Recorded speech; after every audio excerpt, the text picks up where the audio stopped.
Hi everyone, I'm Bia, and welcome back to Cardiac Ready for Teens. For those of you who don't know, Cardiac Ready for Teens is a place where teens can come together with other teens to learn about Spiritist teachings and topics in a way that makes more sense to us and is more relatable to us as teenagers in today's society. So to recap what we talked about last time, so in the Gospel according to Spiritism that we've been reading, right, page by page, we are on chapter 10, which is Blessed are the Merciful. And what we talked about in this section is how blessed are those who have mercy, right? Who forgive other people, because don't we want to be forgiven for our mistakes? So how come we don't forgive other people for their mistakes, right? So it's just, we talked a lot about how good it is, right, to forgive people and to let go of those things instead of holding on to that grudge and holding on to those things.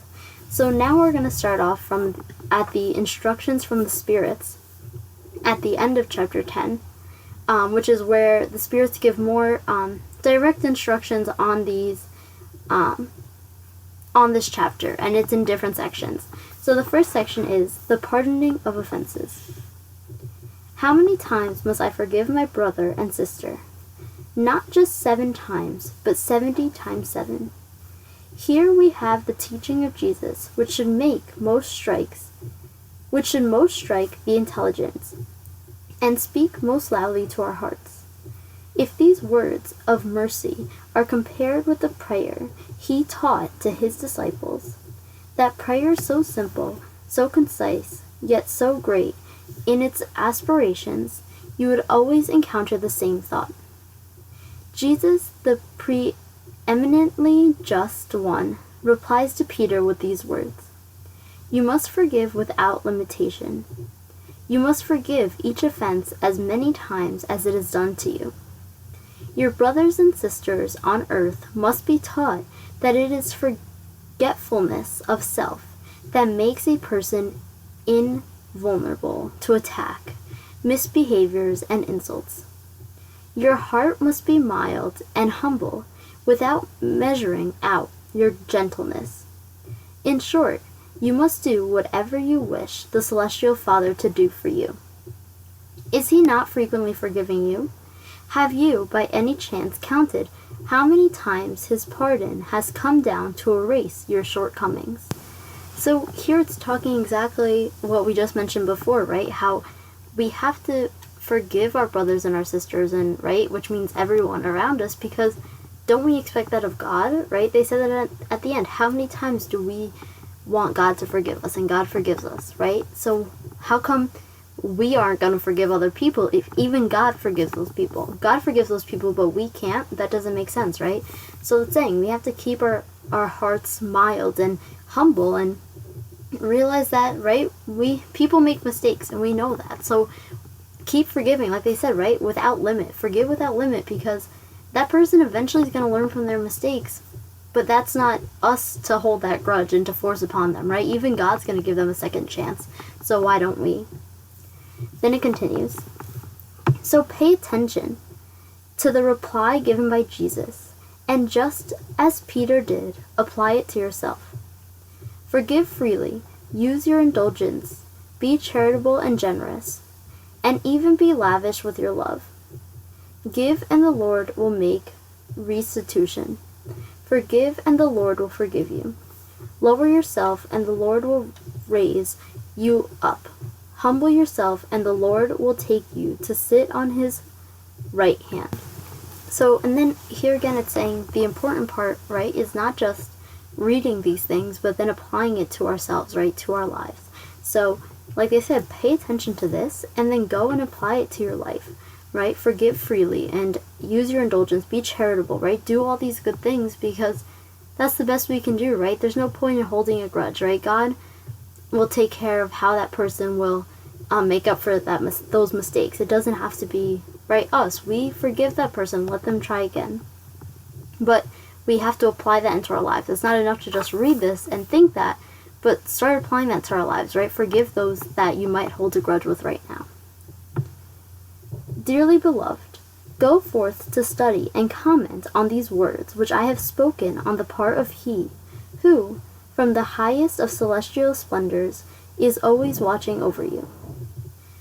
Proceed lovingly in the thankless task that began 18 centuries ago.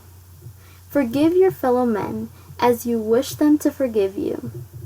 If their acts cause you personal harm, then this is just one more motive for your indulgence, since the merit of your forgiveness is in proportion to the seriousness of the wrongdoing.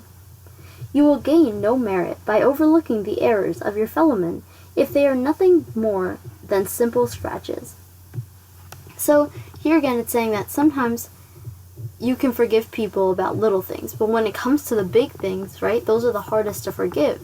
But don't worry, because that merit is there, right, for those things that are harder to forgive. So if someone steps on the back of your shoe and you forgive them, that's something little, so it doesn't count as much. It still counts a little. It's good you forgave them. It's better than you freaking out about it, right? But it's a little thing. But what if someone did something really horrible to you? Forgiving them in that case, right, takes a lot more control, right? A lot more, like they're saying here, it takes a lot more merit, right? We're going to get a lot more merit for this, because that's a lot harder if someone did something really terrible to you than if just someone just stepped on your shoe. So even though those things are harder to forgive, we will get that merit in proportion, right? In proportion to the things that we're forgiving. Then it continues. Spiritists never forget that the pardoning of wrongdoings must not be an empty expression, be this either by word or by action. Since you call yourself Spiritists, then be so with all fervor. Forgive all evil that has been done to you, and think of nothing save one idea, the good that you can do. Those who follow this path must not stray from it, even in thought, which is known to God, seeing that each one is responsible for their thoughts. Take care, therefore, to expulge from yourself all rancor sentiments. God knows what remains at the bottom of the hearts of each one of his children. So happy is he who can sleep at night saying, I have nothing against my neighbor. Simon Bordox, 1862. So here what it's saying is that we can't just pretend to forgive people either, right? Because if we say it's okay, right? We nod to someone, we say it's okay, but then we think about how it's not okay. That's not good enough, right? Because God can see right through that. God can see, can hear even our thoughts, right? So even if we're just being fake forgiving someone, but really we still feel that anger, it doesn't count, right? Because God can see right through that. So we have to truly forgive people, not just by actions or by words. Then it continues. To forgive one's enemy is to ask for forgiveness for oneself. To forgive one's friend is to give them proof of your friendship. To be able to forgive offenses is to show yourself better than you were. So then, my friends, forgive others in order that God may forgive you. Since if you are hard, demanding, and inflexible, or if you use severity even against a small offense, how can you expect God to forget that each day you have even greater necessities of indulgence? Oh, woe to those who say, I will never forgive, for they pronounce their own condemnation. Moreover, if you search deeper down inside, perhaps you would find that it is yourself who is the aggressor. In the fight which begins as a pinprick and ends in rupture, who knows if the first blow was not cast by you, being the one who let escape harsh words or offenses, or perhaps you did not proceed with all the necessary moderation. Without doubt, your adversary behaved badly, as showing himself to be exceedingly susceptible, but this is yet another reason for being indulgent, so as not to allow yourself to become deserving of the trident which was launched against you. Let us admit for a moment that in a given circumstance you were really offended. Who is able to tell if you would not further poison the matter by means of reprisal, or that you would not cause the situation to degenerate into a grave quarrel, when in fact the whole matter could easily be forgotten? If the prevention of consequences of this fact depended on you, and you did nothing to impedite them, then you are truly guilty. Finally, let us admit that you do not consider yourself to be deserving of any censure. In this case, your merit would be even greater if you showed yourself to be clement. So, right here again it's showing that if we do hold these grudges against people, it's putting us at fault, right? Now, even if that person did something wrong, now we're the ones that are wrong because we're not forgiving that person, and we're not being merciful. Then it continues. Nevertheless, there are two very different ways of forgiving, the one being of the lips and the other of the heart. Many people say to their adversary, "I forgive you," while inwardly rejoice at the evil that has returned to them, commenting that he or she has only received what they deserve. But how many say, "I forgive you," hasten to add, "But I will never be reconciled, nor do I ever want to see you again in this life." Is this then forgiveness according to the gospel? Surely not. True Christian forgiveness is that which casts a veil over the past. Seeing that God is not satisfied with appearances alone, this can be the only kind of forgiveness to be taken into consideration. He listens to the innermost recesses of our hearts, to our most secret thoughts, and is never satisfied with mere words or of pretense. Complete and absolute forgiveness of all offenses is peculiar to great souls, whereas rancor is always a sign of baseness and inferiority. So then, do not forget that true pardon is recognizable for its acts, rather than by the use of mere words. Paul the Apostle, Leon 1861. Here again, it's highlighting this difference, right, between saying, "I forgive you," and also, right, just saying it, but also meaning it, right, from the heart, or saying, "I forgive you," but thinking, "Okay, I forgive you, but I never want to see you again. I don't want to be friends with you, but whatever. I can forgive you this one time, but I don't want to be friends with you anymore." So that, again, right, that's not really from the heart, because you're not really giving that person a second chance, and you're not really truly forgiving them, because if you're truly forgiving them, you wouldn't want them kicked out of your life like that, right? So it's saying again that there's this these differences in forgiveness, right? And we're aiming for true forgiveness from the heart. And God can see right through it when it's not that, right? When it's something else, when we secretly think that we don't forgive that person, or secretly think bad things about that person, showing that we don't really forgive them. So it's important, right, to really mean it, because we can try and trick other people to think that we forgive them, but we won't be able to trick God. The next section is titled Indulgence, and it's still in the section from the instructions from the spirits. Spiritist, today we wish to speak of indulgence, that sweet fraternal sentiment that everyone should harbor towards their fellow creatures, but which in fact is so little used. Indulgence does not see the defect of others, or if it does, it avoids speaking of them or divulging them. On the contrary, it seeks to hide them with the object of becoming the sole possessor of this knowledge. If a malevolence discovers it, then indulgence will always have a ready and plausible excuse. However, we do not mean those excuses that only have appearance of lessening the failing, while in actual fact making it more evident with perfidious intention. So again, right? So with indulgence, what we're talking about is we're talking about forgiveness. So it's saying here, right, that this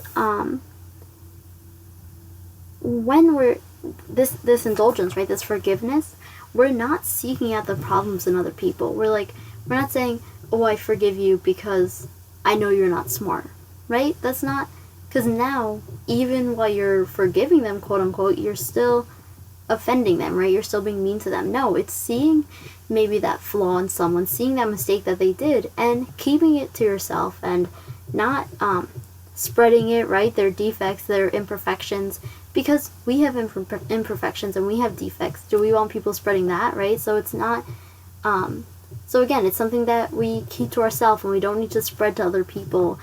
And again, all coming to the fact that we're truly forgiving them from our heart, not just in words. Indulgence will never occupy itself with the evil action of others unless it is to offer help. But even in this case, it will take care to lessen the fault as much as possible.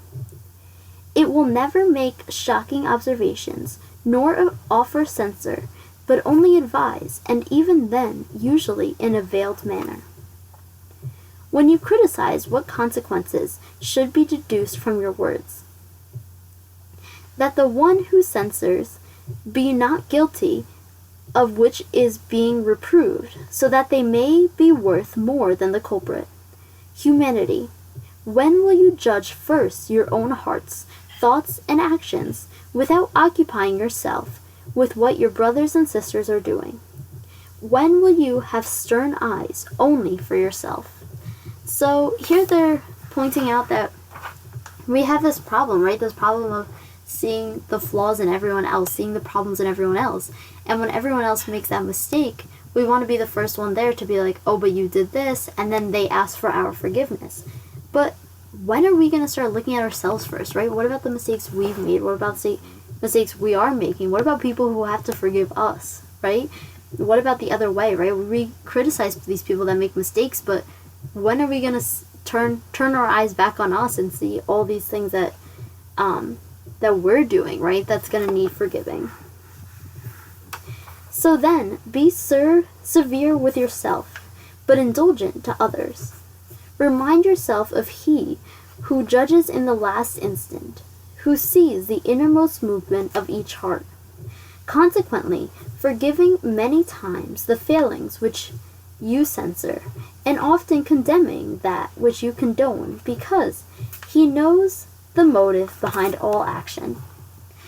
Remember also that those who clamor in loud voices for others to be excommunicated have perhaps themselves committed those very same faults, if not even greater ones. Therefore, my friends, always be indulgent, seeing that indulgence attracts the like, calms and uplifts, whereas inclemency only disanimates, drives away all calm, and causes irritation. Joseph, A Protective Spirit, Borax, 1863. So here what's important that they brought up is, right, be hard on ourselves, right? Be hard on ourselves, and so that we work harder, right? If we make a mistake, okay, yeah, we can forgive ourselves, but realize that, okay, now it's time to fix that. Now it's time to make it better. Now it's time to move on from that, right? Improve and make ourselves better so we don't make those same mistakes, right? So be hard on ourselves, but be indulgent to others, right? Forgive other people, because who are we to judge them for their mistakes, right? And again, those who want to, right, some people just want to point out other people's mistakes. Even if they say they forgive those people's mistakes, they're still in the wrong, because they're pointing out this person, right, humiliating this person, and not really truly forgiving them. So again, like they say here, always be indulgent, always be forgiving, because that will attract calmness and will uplift you, while not forgiving people is just going to cause irritation, right? It's going to cause you to get mad. If you're holding a grudge over something, it's just going to cause you to get more mad than necessary in that situation. Then it continues.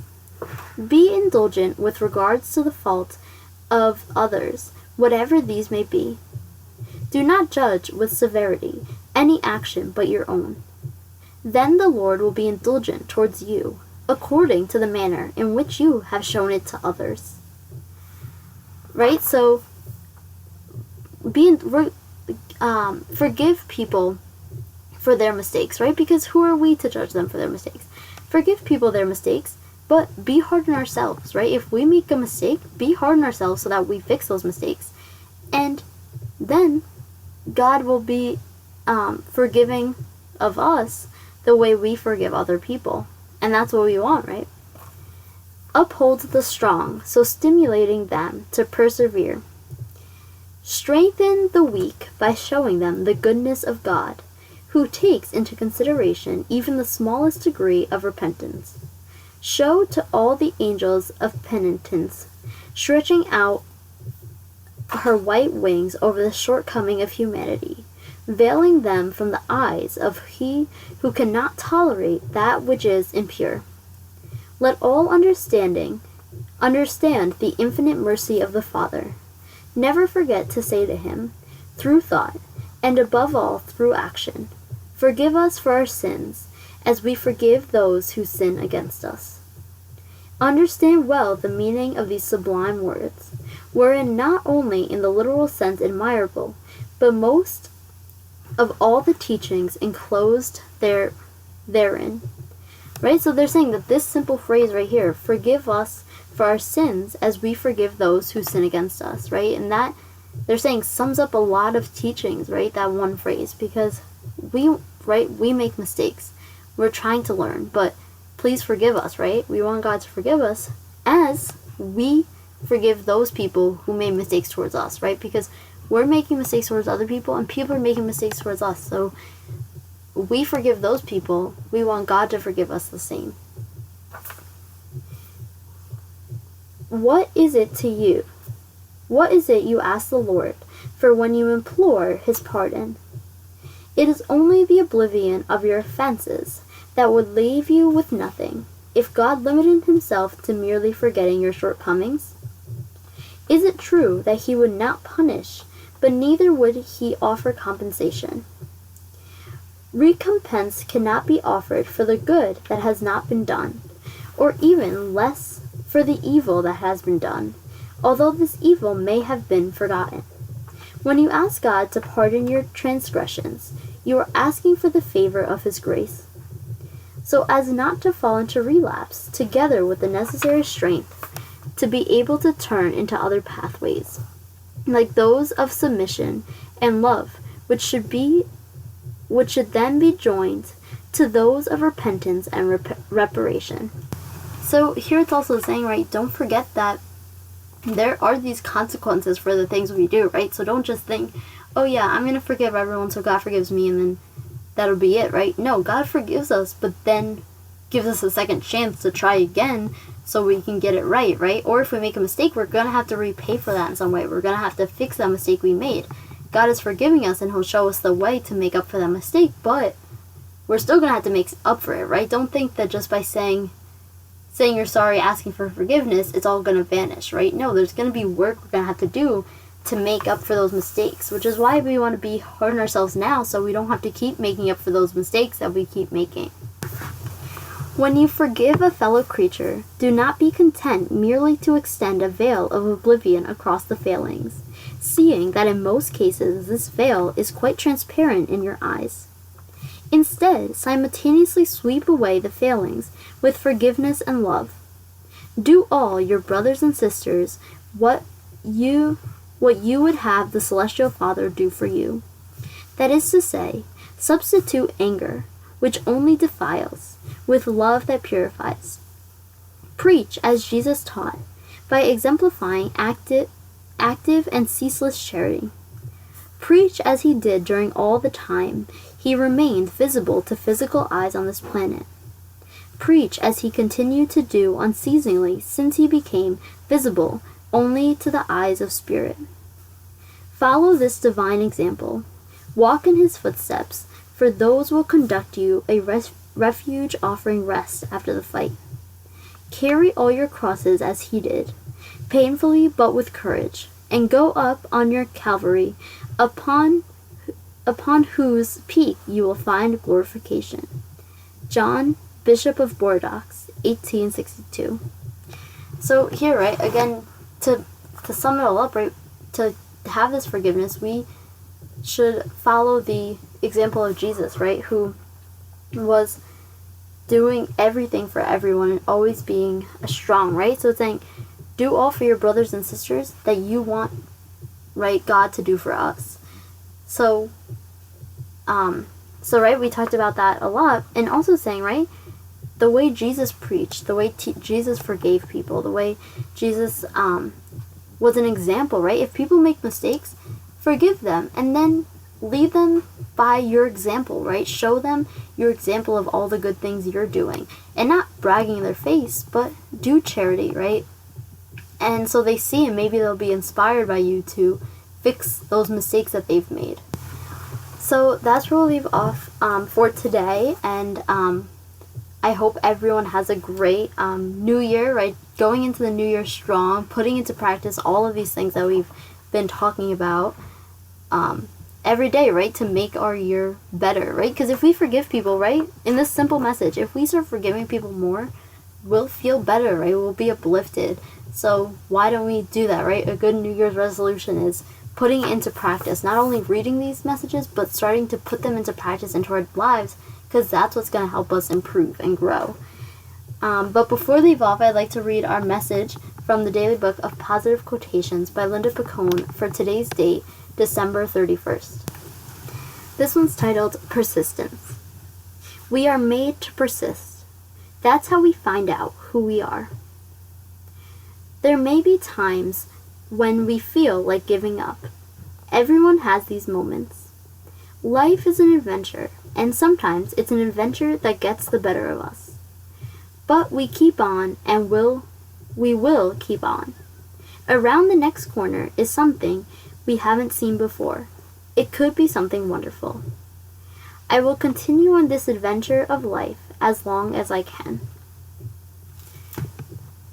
So with that, it's our last Cardiac Radio for the year, for teens, Cardiac Radio for teens for the year. But again, maybe a New Year's resolution is to start putting some of these things into practice. And I'll see you guys all next week in 2020. I'm Bia, and this has been Cardiac Radio for Teens. Thank you all for listening. This has been Cardiac Radio for Teens. Thank you all for listening.